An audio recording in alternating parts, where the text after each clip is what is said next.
This now takes us to the correspondence consent agenda, and at this time, prior to moving forward, I will ask, is there any items that need to be removed? But before I actually get to that, I'd like to ask council to just give me a moment to ask a question of our legislative clerk.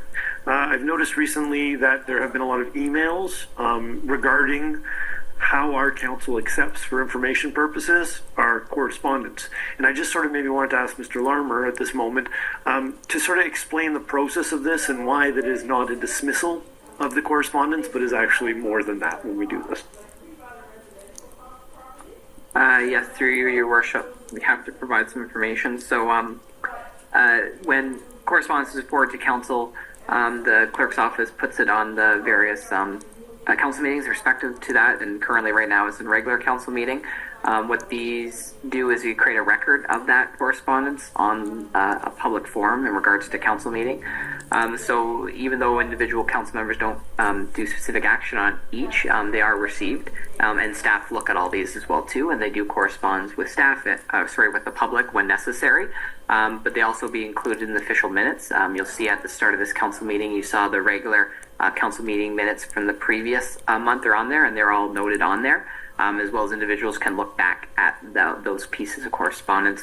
Also, these are received for information purposes, so a lot of times council too can use these in any future decisions. There are things that might come up and relate back to them as well too. So for example, there may be some that are reference to certain programs in town, or budgets or programs or those things, and council can refer back to those, as well as staff when dealing with other issues with town business, or bring forward a notice of motion at a later time, maybe if that notice or that information, that piece of correspondence is pressing or relevant at that time as well too. So they're still there, they're still received, and they're part of the official record. So I think that is important to note. And if I can just do a plug for the next governance review, this will look a little different in January. We will make sure that all correspondence will be part of a public information package agenda on Fridays each month of correspondence that is received from council, unless it's something that's directly being asked of council. The clerk's office will make sure they put it on the appropriate standing committee agenda. But there's opportunity for the public to forward that or request a certain piece of correspondence on that list to council for looking at or consideration, and council can do the same as well too. So I'm happy to discuss with the public further and council on the next phase of our correspondence pieces as we go to our next governance structure. Great plug, Mr. Larmer. Thank you very much.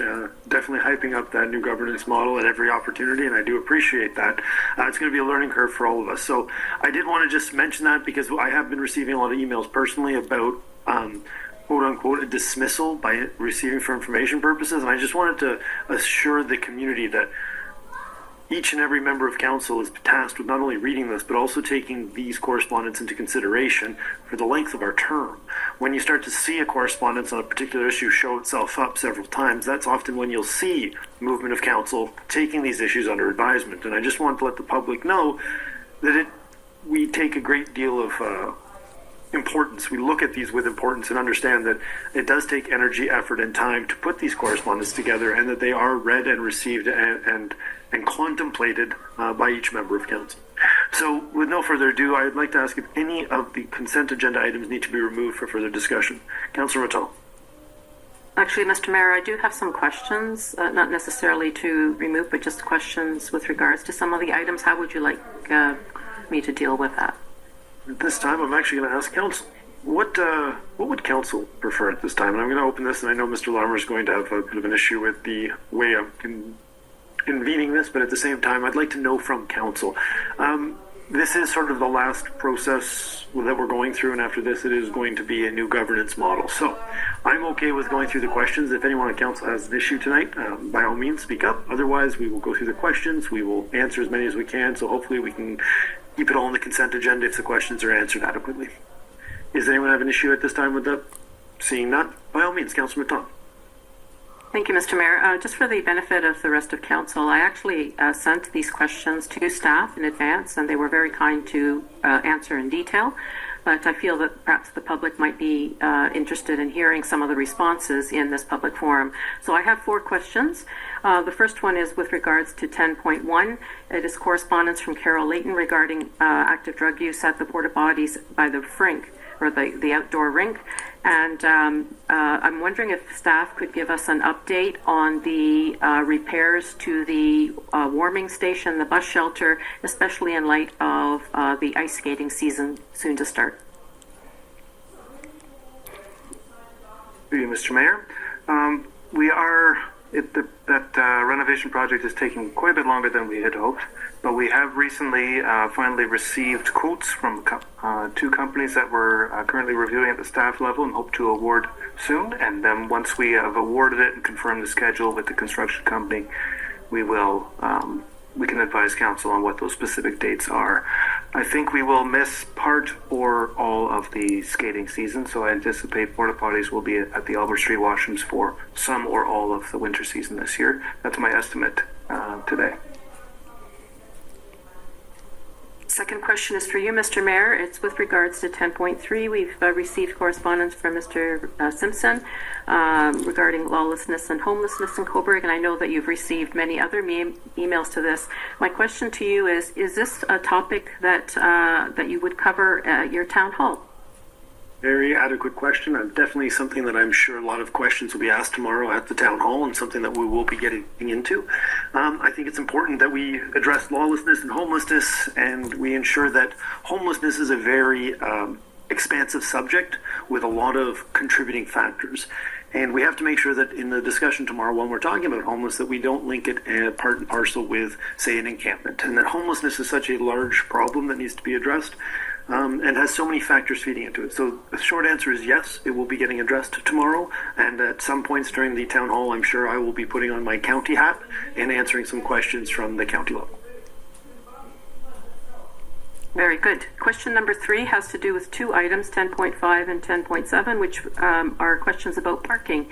And I did reach out. Our clerk actually sent a very detailed reply, and I'm wondering if he could give an update on the parking work that he's working on and due back to council.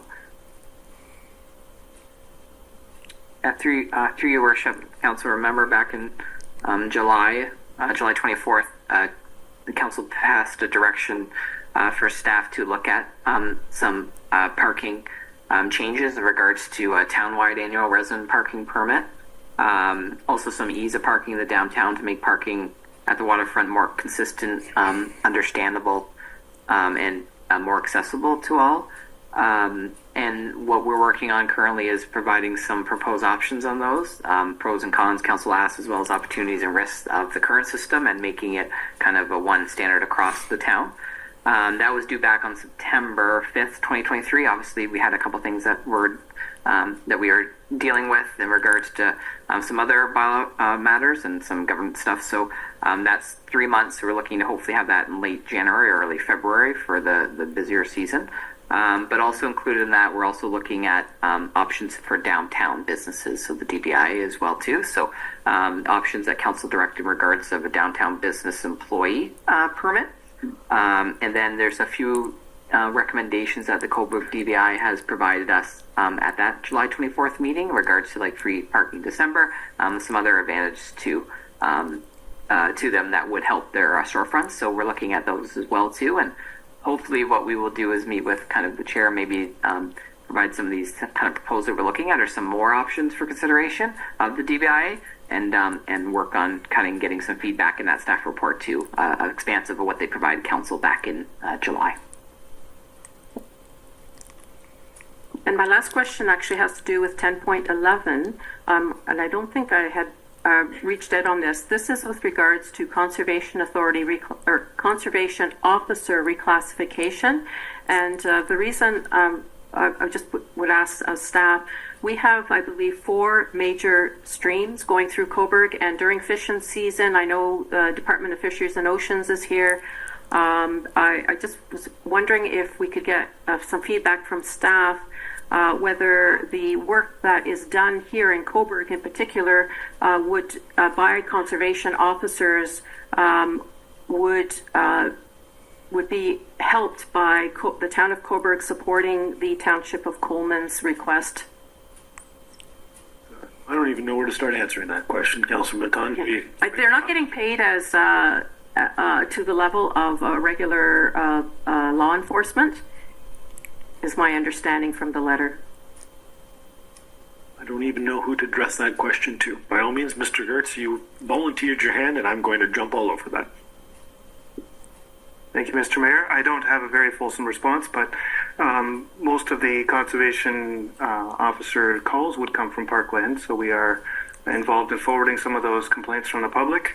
I don't have a professional opinion on whether this particular movement would change the enforcement mechanism that we have in place. So currently, the calls that we forward for enforcement to either DFO or Ministry of Natural Resources, we find them generally responsive, and they enforce the rules that are in place. Thank you very much. At this time, with no one looking to remove anything at the consent agenda, we'll move forward. The action recommended is that council receive all correspondence for information purposes. May I have a mover? Thank you, Councillor Darling, and a seconder. Thank you, Councillor Barber. No further questions, concerns, or comments? By all means, Councillor. Yes, I neglected to mention the correspondence from Adam White with regards to accessible on-demand transit. We have on occasion letters from citizens, and I'm taking that this is all being forwarded with regards to any budget considerations. I know I'll be bringing some of those concerns, and I know other members of council will be as well. So as I had said, we are now moving forward. We have a mover and a seconder. All in favor? So moved. This is going to now take us